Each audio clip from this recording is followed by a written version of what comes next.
Russianapocalypse here to inform you about new leaked information on, you guessed it, Skyrim. Now, here's the site. It looks Elder Scrolls. The link will probably be in the description or somewhere along the screen. Now, right here, if you do not want to spoil the game, stop reading now. Well, recommended specs, 12 days left. You need Windows 7 Vista XP, 32 or 64. Anything higher than a quad-core Intel AMD CPU, 4GB system RAM, 6GB free HDD space, DirectX 9 compatible NVIDIA or AMD ATI video card with 1GB of RAM, whatever higher. I have Radeon, so you know. DirectX, blah blah blah blah blah blah. Everything should be fine. That's the recommended specs. So go with that, because that's what you need. Now, unofficial information thread not up.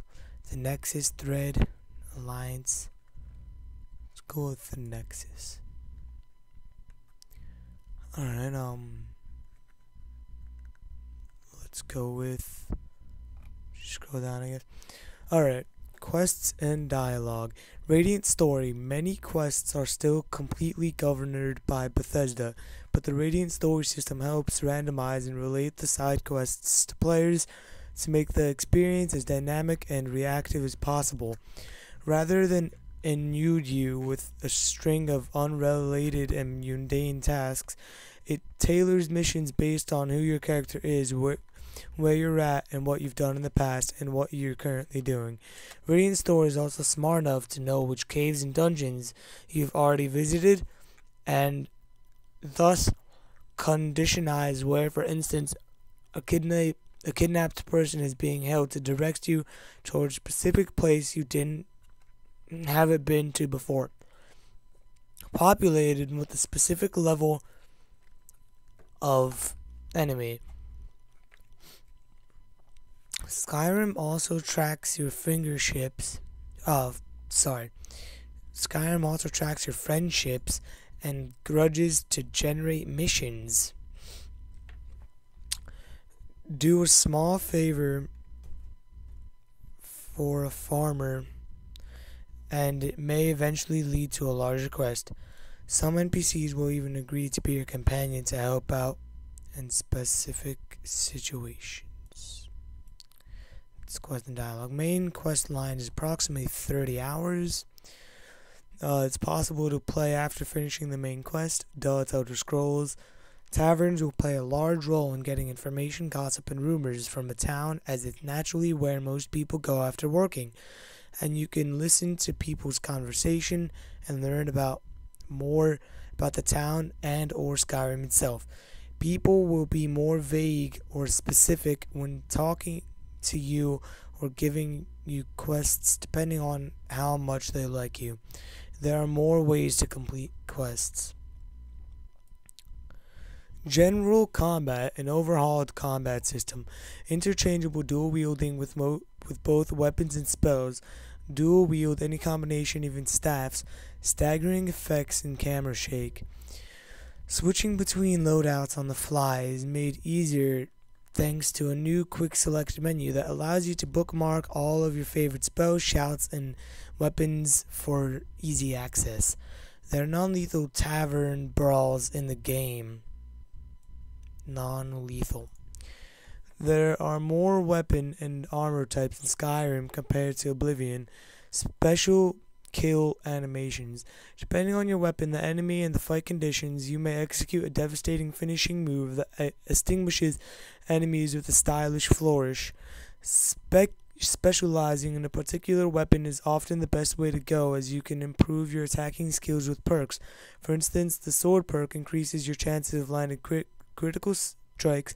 That perk punishes enemies with bleeding damage after blows, and the mace perk ignores enemy armor. You can poison your weapon with various types of poison. There is no decapitation. It was crossed out, so there is decapitation possibilities. There is no locational damage. I think that means like arms ripping off, like in the Fallout series, which I like to see, but it doesn't matter. Equipment don't have durability, so you won't have to repair it. That takes a lot out of the game in a way. You can apply upgrades to your equipment. That's pretty appreciative. Armor. The cuirass and greaves are combined. That kinda sucks. Common armor like leather and steel have a more Nordic feel compared to Oblivion and Morrowind. Confirmed types of armor: chainmail, steel, dwarven, elven, orcish, glass, daedric, ebony, dragon, leather, hide, and imperial. Melee. Magnetism in your attacks draws them more towards enemies rather than allies, which is nice. You can bash enemies with your shield. When backstabbing characters from the shadows, a dagger deals significantly more damage than any other type of weapon, making it the perfect tool for an assassin. You can use power attacks by holding down the attack button, which staggers enemies but drains your stamina. Torches can be used as weapons. Meow, meow, meow. Hand-to-hand attacks have a much improved gravity and physicality. You cannot block while dual wielding, though you can block while wielding a weapon in your left hand, but not in your right hand. Confirmed weapon types: iron, steel, dwarven, orcish, glass, daedric, ebony, and armor, dragon. Basically the same as the armor types, just like in most Oblivion games. Archery. Elder Scrolls. Archery. Ranged combat has been improved by significantly increasing the damage bows deal, while making the draw time longer. Makes sense. Arrows are more rare than in Oblivion and Morrowind. Crap. Confirmed types of weapons: longbows and hunting bows. Sounds cool. Magic. 5 magic schools: destruction, alteration, conjuration, restoration, and illusion. There are over 85 spells usable to the player. Spells need to be equipped to be cast. You can dual wield similar spells to deal the damage at a higher magic consumption. Some spells can be learned by reading spell tomes, while others can be bought from merchants. If you cast a frost spell, you see the effects on the enemy's skin. If you're using a flamethrower, their environment will catch fire for a short time and burn anything that comes into contact with it. Fire deals the highest amount of damage. Shock deals less damage, but drains the enemy's magicka. While Frost deals the least damage, but drains stamina and slows down enemies physically. Light magic sticks to walls. There are robes which will increase your magic abilities.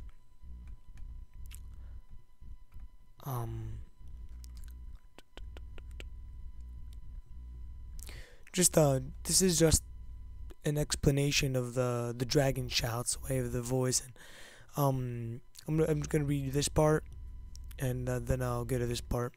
You will be able to use dragon shouts. There are 20 different shouts, each with 3 levels of power. You first have to learn the word from an ancient rune, then you need to absorb the soul of a dragon to be able to use it. One shout lets you slow down time, another lets you move stealthily close to an enemy, and one shout will even let you summon a dragon. Shouts has a cooldown time. Here's some cool ones. Force, balance, push that you've seen in the trailer. Force, wave that damages and pushes away enemies. Ice Flesh statue just freezes them. Storm, lightning, wrath is the like storm thing. I think we've also seen that in the trailer. Fire, inferno, sun, breathe fire upon enemies. Seen that one. Slow down time around the player. Grants the player the ability to spring at incredible speeds. Whirlwind sprint. summons a dragon that aids the player, teleports the player behind the enemy, shout at your weapon and you can deal damage faster, allows you to become immune to damage for a short period of time wherever you will be unable to fight. Now, that is definitely a very confusing statement. What they mean is this will be very helpful, and we've seen it used when the guy was jumping down the tower. And we were like, oh wait, no, maybe he's in God mode because you took no damage. Nope, it's a shout. And what it does, it makes you invincible for a short period of time, and you can't attack. No attacking, because like what would the point of that be? So basically, in traps, you'd be able to run through traps and not be hurt. Jump off high distances, not be hurt. All that great stuff. Just anything without combat. Escaping. It's great.